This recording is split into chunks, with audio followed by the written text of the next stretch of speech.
Court और कचहरी से वो मुकदमे जीते हैं और इंशाल्लाह आगे भी लड़ेंगे और आगे भी खड़े रहेंगे। और जो भी उन्होंने, लेकिन कुछ नाकिबत अंदेशों ने, कुछ बदखाहों ने, कुछ दलालों ने, कुछ हरामखोरों ने उस जमीन पे हाथ डालने की कोशिश की, हत्ता के रिश्वतें देने की कोशिश की 1-1 करोड़ रुपए की। लेकिन अल्हम्दुलिल्लाह सुम्मा अल्हम्दुलिल्लाह वो केस हारे और नाकाम हुए, जलील हुए, रुसवा हुए और आइंदा भी होंगे इंशाअल्लाह। और अनवरी जामियतुल मोहसिनात की जो बिल्डिंग वहां खड़ी हुई है, उसे भी दलालों ने, हरामखोरों ने बेचने की कोशिश की है। उसका भी केस चल रहा है कोर्ट के अंदर। डंके की चोट पे कह रहा हूं इंशाअल्लाह अजीज फतेह होगी, अल्लाह की मदद शामिल हाल होगी इंशाअल्लाह। वो वहां भी रुसवा और नाकाम होंगे। तो मैंने इन 5 महीनों में अल्हम्दुलिल्लाह शायद ये सोच लिया था कि मुफ्ती सईद शाहिद अली दुनिया से चले गए तो अब कोई टेंशन नहीं है, हाथ डाल दो, ठीक है।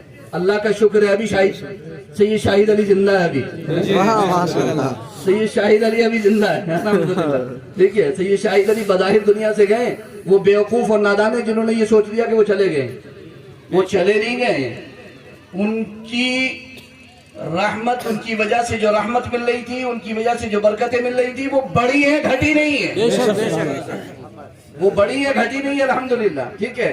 तो जिन्होंने ये सोच लिया था कि वो ज़ेरे मज़ार है, वो ज़ेरे ज़मीन है, वो ज़ेरे कब्र है, अब तो हम जो चाहेंगे कर लेंगे, मुंह खाइए और जलील हुए अल्हम्दुलिल्लाह। और ये एक नेहज पे काम है, वो अल्हम्दुलिल्लाह अभी आप देखेंगे, मैं बिल्कुल खोल के बोल रहा हूँ। और उन लोगों के नाम इंशाअल्लाह अजीज, उन दलालों के मैं सामने लेकर के आऊंगा जिन्होंने इसमें दलाली 1-1 लाख रुपए की, 2-2 लाख रुपए की खाने के चक्कर में और बदतमीजियां की हैं और गंदी और गलत तहरीरें देने की कोशिश की है। लेकिन अल्हम्दुलिल्लाह सुम्मा अल्हम्दुलिल्लाह व मकरू व मकरल्लाह वल्लाहु खैरुल माकिरीन। मक्कारों ने मक्कारी की, अल्लाह ने तदबीर फरमाई, उनकी मक्कारी को उनके गलों का फंदा बनाया। और वो जब भी मक्कारी करेंगे तो इंशाअल्लाह अजीज ये गले में जिल्लत का तौक यहाँ भी बड़ा है और क़यामत में भी बढ़ेगा इंशाअल्लाह। यहाँ भी जलील हुए हैं, क़यामत में भी जलील होंगे इंशाअल्लाह अजीज। मैंने आज तक किसी से जिक्र नहीं किया, मैं मुकदमा जीत के बता रहा हूँ आपको, मैं मुकदमा करके नहीं बता रहा हूँ आपको, मैं मुकदमा जीत के बता रहा हूँ आपको। अल्लाह ने फतेह दी है, इस फतेह का ऐलान कर रहा हूँ मैं अल्हम्दुलिल्लाह सुम्मा अल्हम्दुलिल्लाह। आगे भी मैदान में आएंगे तो बचेंगे नहीं। तो मेरे कहने का मकसद सिर्फ ये है, ये तो डोंका पीटा जा रहा है, ये तो ढंडोरा पीटा जा रहा है कि फुला हुकूमत या फुला हुकूमत मदरसों को खत्म करना चाहती है, फुला फुला फुला फुला और फुला हुकूमत मदरसों को खत्म करना चाहती है।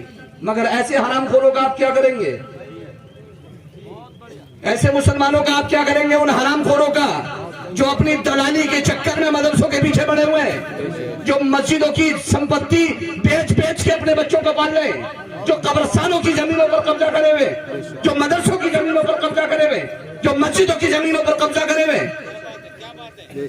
500 गज का प्लाट ऐसी जगह पर है कि जहां पर उसकी एक बहुत बड़ी रकम मिल सकती है, करोड़ों रुपए में, उस 500 गज की। उसे बेच दिया, उसे बेच करके 5 बीघे जमीन ले दी। उस कीमत का एक हिस्सा भी नहीं है वो 5 बीघे, बाकी सब डकार गए। जिसकी बात कर रहे हैं हम, यहां जब कोई नबी अकरम सल्लल्लाहु अलैहि वसल्लम का कार्टून बना लेता है या कोई नबी अकरम सल्लल्लाहु अलैहि वसल्लम के खिलाफ कोई गैर मुस्लिम बकवास करता है तो मुसलमान उतावले हो जाते हैं। लेकिन जब बनामे मुस्लिम कोई सर पे पगड़ी रख के, टोपी रख के, दाढ़ी रख के, जुब्बा पहन के जब हुजूर की शान में गुस्ताखी करता है तो खून ठंडा पड़ा रहता है मुसलमानों को, ऐसा वो भी तो आलिम है। ये दो रुखी कौन सी है? कौन सी दो रुखी है? ये कौन सा दो रंग है मुसलमानों का? गुस्ताख गुस्ताख है, चाहे वो कोई भी, वो काफिर हो, वो मुस्लिम हो, हक बात है, वो जो भी हो, गुस्ताख गुस्ताख है। गुस्ताख से कोई सवाल नहीं। तेरे दुश्मन से क्या रिश्ता हमारा या रसूल अल्लाह?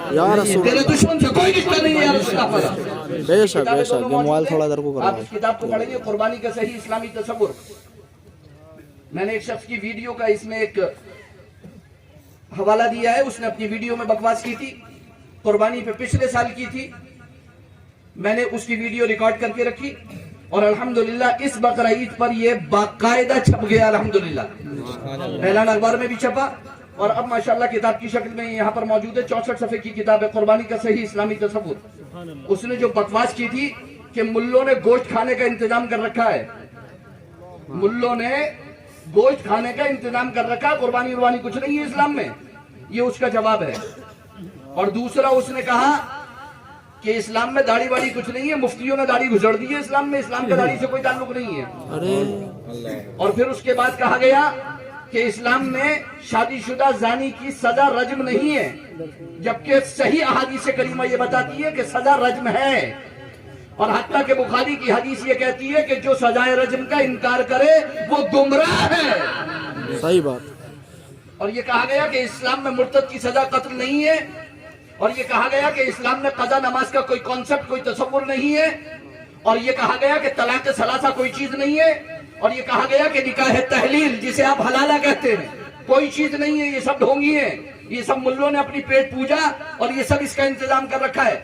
ان مسلمانوں کے خلاف یہ دونوں کتابیں منظر عام پر آئی ہیں، اور ہم الحمدللہ فخر کے ساتھ کہہ رہے ہیں اپنے علماء کے قدموں کا بوسہ لیتے ہوئے، ان کے اندر ہمت ہے تو جواب دے اس کتاب کا، سامنے آئے۔ تو الحمدللہ تحریری شکل میں اتنا زیادہ مصروف تھا کہ جس کی حد نہیں، آپ سمجھ سکتے ہیں کہ جہاں اتنا بڑا حملہ ہوا ہو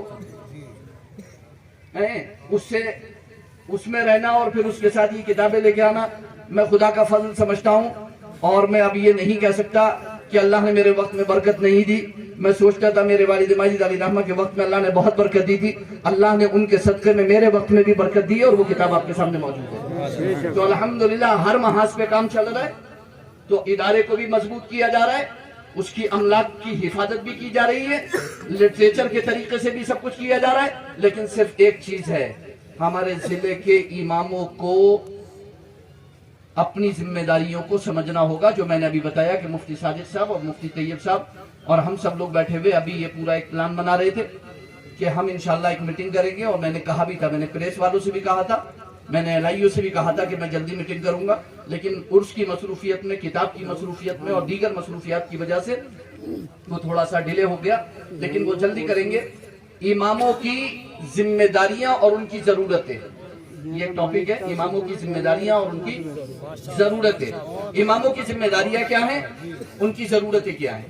کہیں ایسا ہو رہا ہے کہ ضرورتیں پوری ہیں تو ذمہ داریوں میں کمی ہے، کہیں ایسا ہو رہا ہے کہ ذمہ داریاں پوری کرنا چاہتے ہیں تو ضرورتیں پوری نہیں ہو رہی۔ تو ذمہ داریاں اور ضرورتیں جب تک دونوں پہیے ساتھ نہیں چلیں گے تب تک امام کام نہیں کر پائیں گے، یہ میں بالکل آپ کو صاف طور پر کہہ رہا ہوں۔ اور قصوروار آپ ہو، سب سے بڑے تمام عوام قصوروار ہیں اس بات میں کہ وہ عالم امام رکھنا ہی نہیں چاہتے، کیونکہ انہیں جیب سے پیسہ نکالنا پڑے گا۔ ٹھیک ہے، تو انشاءاللہ پھر کبھی بات چیت ہوگی اس سلسلے میں، اور تفصیل سے بات چیت ہوگی، پورے شہر اور پورے ضلع کے بارے میں انشاءاللہ بات چیت ہوگی، اور اللہ تعالیٰ اپنے فضل سے اپنے حبیب کے صدقے میں ہمیں توفیق عطا فرمائے گا۔ اور اس کی فکر کرنے کی ضرورت نہیں ہے، جو مدرسے کا میں نے معاملہ ذکر کیا، الحمدللہ حسبنا اللہ ونعم الوکیل، نعم المولا ونعم النصیر، انا کفیناک المستہزئین۔ ٹھیک ہے، تو انشاءاللہ اللہ کافی ہوگا، بس آپ کی دعا کی ضرورت ہے، انشاءاللہ سب ہو جائے گا۔ اللہ تعالیٰ آپ سب کو سلامت رکھے۔ اور اذان ہو رہی ہے شاید میرے خیال سے۔ جی، السلام علیکم ورحمۃ اللہ وبرکاتہ۔